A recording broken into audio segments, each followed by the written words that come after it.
Bonjour chers amis et bienvenue sur internet d'une faute d'un homme ainsi soigné au niveau des testicules. La presse chinoise tient à mettre en garde la population contre des thérapeutes peu scrupuleux et officiant dans des endroits insalubres et avec un matériel de sécurité insuffisant. Qu'est-ce que la mossibution? La mossibution consiste à réchauffer à l'aide de Mosax un point d'acupuncture et à faire pénétrer la chaleur à travers la peau. Le terme mossa aurait pour origine le mot japonais mogusa, qui désigne une variété d'armoise, la plante avec laquelle les moxas sont généralement fabriqués. Ceux-ci se présentent le plus souvent sous la forme de boulettes, de cônes ou de bâtonnets. C'est la chaleur dégagée par leur combustion qui stimule les points d'acupuncture. Les cônes. L'armoise sèche réduite en fins morceaux procure une boue d'aspect pelucheux qui s'amalgame et se façonne facilement avec les doigts, permettant de créer des cônes de différentes tailles, du grain de riz à la grosseur d'une demi-date. La grosseur dépend du point à stimuler et de l'effet recherché. Les cônes sont généralement placés directement sur la peau à l'emplacement d'un point d'acupuncture. Afin d'accroître l'effet tonifiant du moxa, une tranche de gingembre, d'ail ou d'aconite préalablement percée peut être glissée entre la peau et le cône. Le cône est allumé à son sommet et se consume comme de l'encens en dégageant une chaleur uniforme à action prolongée. L'acupuncteur retire le cône lorsque le patient sent une intense sensation de chaleur, mais sans brûler la peau. On répète l'opération jusqu'à 7 fois sur chacun des points d'acupuncture à stimuler. Anciennement, pour certaines pathologies, on brûlait le cône au complet, ce qui laissait souvent une petite cicatrice. Mais cette technique n'est pratiquement jamais utilisée en Occident. L'action thérapeute des moxas en cône persiste habituellement plus longtemps que celle des bâtonnets. Par contre, cette méthode comporte plus de risques de brûlure pour le patient. Les bâtonnets ou cigares. On les fabrique avec de l'armoise hachée, façonnée en bâtonnets ou roulée dans du papier. Ils peuvent aussi contenir d'autres substances médicamenteuses.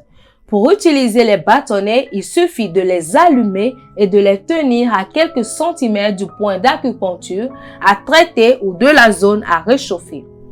L'acupuncteur pourra laisser le cigare au-dessus de la peau sans bouger ou le déplacer légèrement jusqu'à ce que la peau du patient devienne rougeâtre et que la personne ressente une agréable chaleur.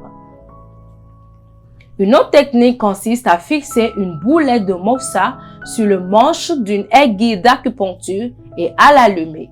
Parlant de ses effets thérapeutiques, la technique peut être utilisée seule ou combinée au traitement par les aiguilles d'acupuncture. Elle serait la plus vieille forme de thérapie de la Chine.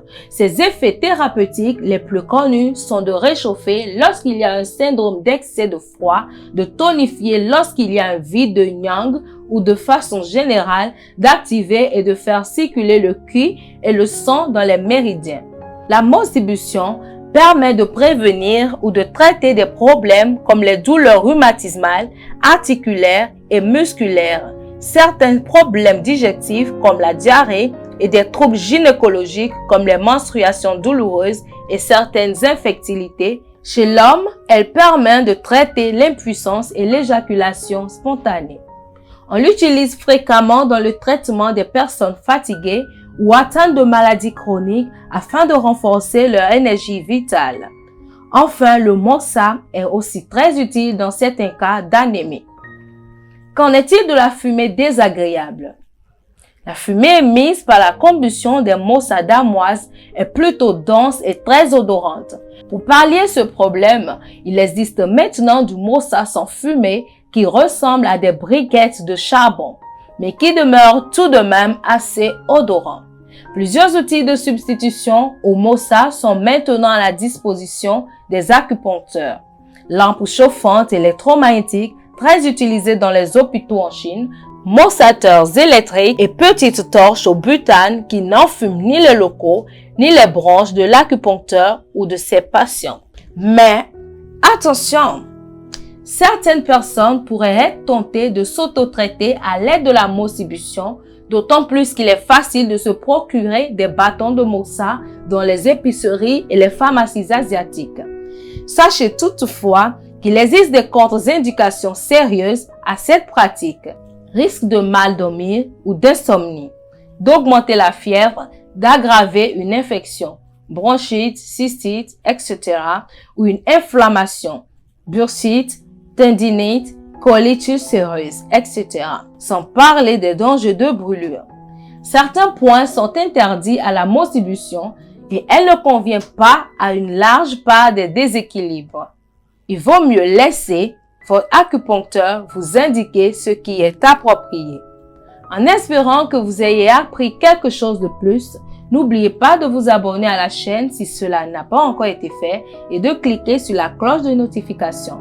Partagez également ce contenu avec vos proches si cela vous a fait du bien. À bientôt!